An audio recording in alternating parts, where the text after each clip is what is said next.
নমস্কার বন্ধুরা, welcome to unicorn. ভাই হর্ষিত রানা এটা কি করে দেখালো? বিরাট কোহলি ওডিআই ক্রিকেটের সর্বসেরা গোট, কোনো সন্দেহ নেই। সেই বিরাট কোহলির 85তম শতরানটা এলো এবং তারই সঙ্গে সঙ্গে চেস মাস্টার কেন বলা হয় কোহলিকে। আবারও কোহলি দেখালো একটা ইম্পসিবল চেসকে পসিবল করে দিয়েছিল অলমোস্ট কোহলি আর রানা মিলে। ভাই আলাদাই ম্যাচ হয়েছে, এই ম্যাচটা ভালো ম্যাচ হয়েছে।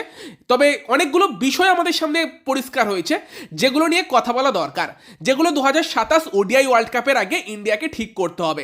অনেক সমর্থকেরও চোখ খুলে যাবে আজকের ম্যাচটা দেখার পর, সেই সব নিয়ে আলোচনা করব।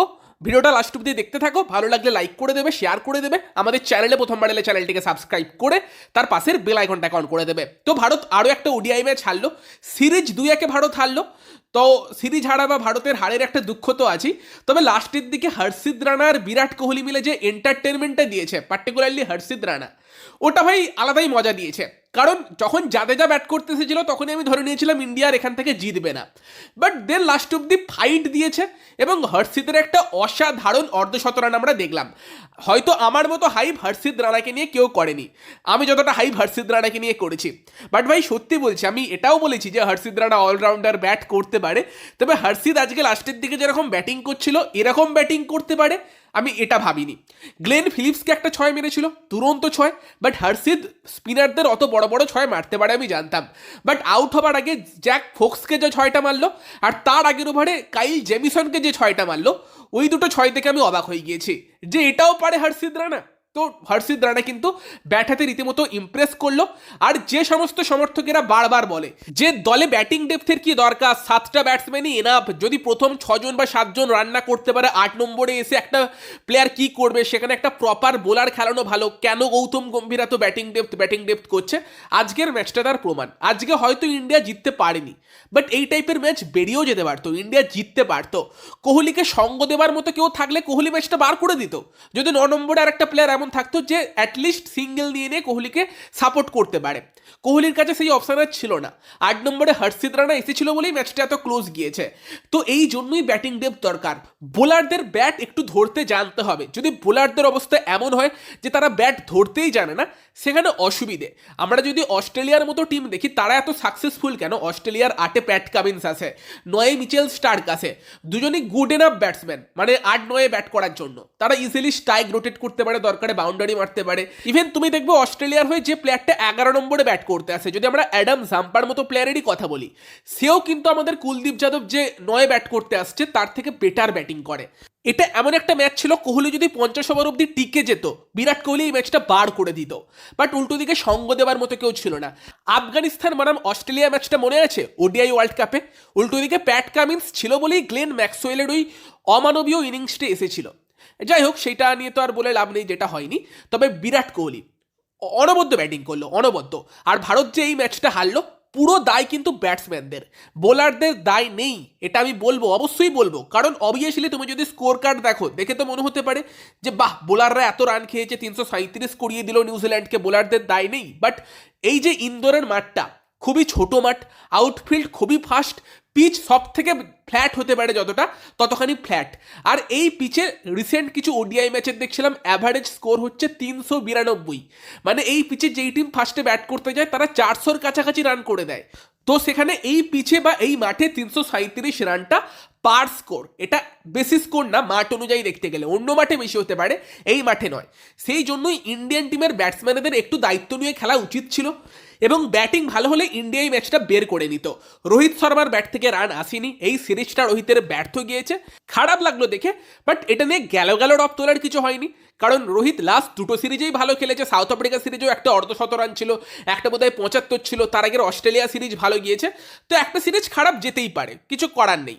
কিন্তু একটা ব্যাপার ইন্ডিয়ান টিমকে এবার নির্দিষ্ট করতে হবে যে রোহিত কিন্তু যতদিন ক্যাপ্টেন ছিল সে প্রথম থেকে অ্যাগ্রেসরের ভূমিকাটা নিত, এবার কিন্তু সেই ভূমিকাটা রোহিত নিচ্ছে দিচ্ছে না, সে টাইম নিয়ে খেলছে। বলতেই পারে আমি তো ক্যাপ্টেন ছিলাম, তখন আমি লিড করতাম সামনে থেকে, এখন আমি ক্যাপ্টেন নই, আমার জায়গা নিয়ে প্রশ্ন উঠছে, আমি কেন অতটা অ্যাগ্রেসিভ খেলতে যাব, আমি কিছুটা সেলফিশ ব্যাটিং করবো। বলতেই পারে রোহিত, ভুল কিছু নয় সেটা। তো একটা ব্যাটসম্যানকে উপরের দিকে ওরকম অ্যাগ্রেসিভ খেলতে হবে। এখন শুভমান গিল ক্যাপ্টেন, তাকে তাহলে সেই দায়িত্বটা কিন্তু নিতে হবে উপরের দিকে। শুভমান গিলকেও এই সিরিজে ভালো লেগেছে, বাট বড় ইনিংস কিন্তু আসেনি। আজকে শুভমান গিলের একটা সাইডে দাঁড়িয়ে ভালো ব্যাটিং করা দরকার ছিল, যেটা গিল পারেনি। হতাশ করেছে শ্রেয়াস আইয়ারও, 10 বলে 3 করেছে। শ্রেয়াস তোমার নিউজিল্যান্ডের এগেনস্টে রীতিমতো ভালো খেলে, বাট এই সিরিজে প্রথম ম্যাচে রান পেলেও পরের দুটো ম্যাচে কিন্তু ব্যর্থ হলো, এবং রান কিন্তু কেএল রাহুলের ব্যাট থেকেও আজকে আসেনি, 6 বলে 1 করেছে।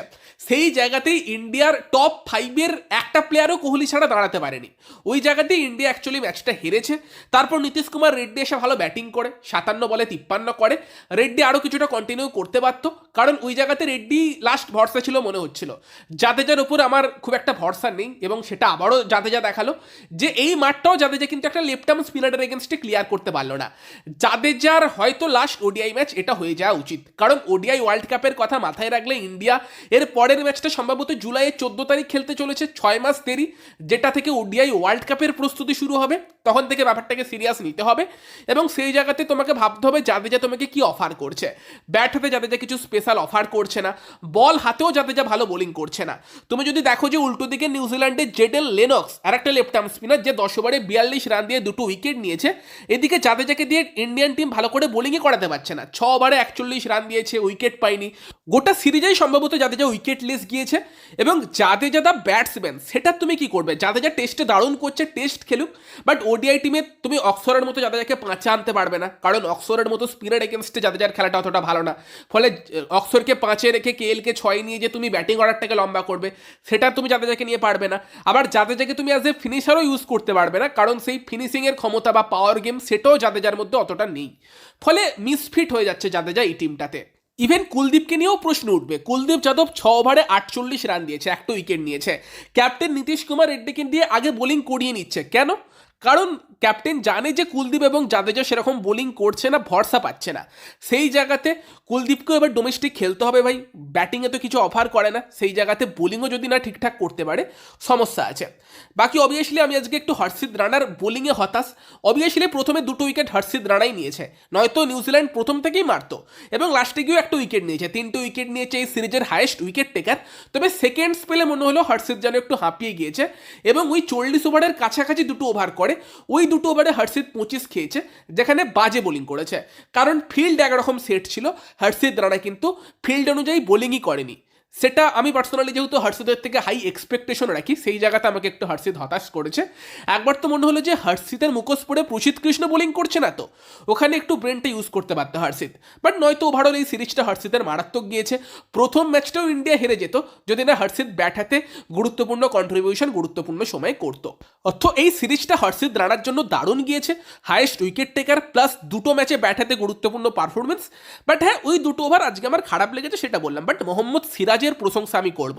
এরকম একটা পিচে মোহাম্মদ সিরাজ যেরকম বোলিং করেছে দারুণ, মানে পুরোপুরি ইকোনমিক্যাল বোলিং করেছে। 10 ওভারে 43 রান দিয়ে একটা উইকেট নিয়েছে, আজকের বেস্ট বোলার ছিল। হর্ষদীপ সিংও 3টে উইকেট নিয়েছে, বাট সিরাজের বোলিং আজকে আমার সব থেকে বেস্ট লেগেছে, এবং ক্যাপ্টেন বা টিম ম্যানেজমেন্টের চিন্তাভাবনাও আমার ভালো লেগেছে। যখন সিরাজ, হর্ষদীপ এবং হর্ষিত রানা 3টে প্লেয়ার প্লেইং 11-এ থাকছে, প্রশ্ন এটাই উঠবে যে তুমি নতুন বলটা কাকে তুলে দেবে। হর্ষদীপ অবশ্যই নতুন বল করবে, হর্ষিত নতুন বলে উইকেট নিচ্ছে, সিরাজ নতুন বলের বোলার। সেখানে তুমি সিরাজ না হর্ষিত কাকে বল দেবে? কারণ ন্যাচারালি মোহাম্মদ সিরাজকেই বল দেওয়া উচিত, যেহেতু সে নতুন বলের বোলার। বাট নতুন বলে মোহাম্মদ সিরাজ লাস্ট 2টো ম্যাচে উইকেট তুলে দেয়নি। সেখানেই যেটা ভালো সিদ্ধান্ত নিয়েছে, হর্ষিত রানাকে নতুন বলটা দিয়েছে, সে ফার্স্টেই কনওয়েকে আউট করেছে, এবং সিরাজকে ফার্স্ট চেঞ্জ নিয়ে এসেছে। ফলে সিরাজ ভালো লাইন লেন্থে বল করে গেছে, এবং যেহেতু সিরাজ টেস্ট ম্যাচ খেলে, এত ভালো ফিটনেস, তার ওই সমস্যাটা নেই, সে কিন্তু মিডিল ওভারেও যথেষ্ট ভালো বোলিং করেছে। এই জায়গাতে ক্যাপ্টেন্সিটা আমার বেটার লেগেছে, ভালো লেগেছে। বাকি নীতিশ কুমার রেড্ডিকে নিয়ে অনেক ক্রিটিসিজম হয়েছিল, আজকের ম্যাচটা তারও ভালো গিয়েছে। ব্যাট হাতে একটা অর্ধশতরান, এবং তারই সঙ্গে সঙ্গে কিন্তু বল হাতেও সে 8টা ওভার করেছে, উইকেট পায়নি, এবং তোমার ইকোনমিও একটু বেশি ছিল, 8 ওভারে 53 রান খেয়েছে। বাট ব্যাপারটা হচ্ছে উল্টো দিকে জাদেজা বা কুলদীপ তার থেকে কম ইকোনমিতে রান দিত, সেটাও মনে হচ্ছিল না এই পিচে। সেই জায়গাতে গুরুত্বপূর্ণ সময়ে 8টা ওভার করে গিয়েছে, ভালো, মানে 337 রান চেস হয়ে যাওয়া উচিত ছিল এই পিচে। বাট ওটাই যে কোহলিকে কেউ সঙ্গ দেওয়ার মতো ছিল না, টপ 5-এ যদি একজনও টিকে যেত রানটা চেস হয়ে যেত। But well done Virat Kohli, আরও একটা অসাধারণ ইনিংস বিরাট কোহলি আমাদের দেখালো। চেস কিভাবে করতে হয় সেটাও বিরাট কোহলি দেখাচ্ছিল বাকিদেরকে। বাকিদেরও এরকম রেসপন্সিবিলিটি কোহলির মতো নিতে হবে। 108 বলে 124, 10টা 4, 3টে 6, নীতিশ কুমার রেড্ডি 53 এবং লাস্টে হর্ষিত রানা 43 বলে 52, 4টে 4, 4টে 6। ভালো ব্যাটিং করেছে, মানতেই হবে। সেখানে কোহলি এবং হর্ষিত রানার ব্যাটিং নিয়ে কি বলবে, এই সিরিজ হার নিয়ে কি বলবে, কমেন্টে তোমাদের মতামত জানিও।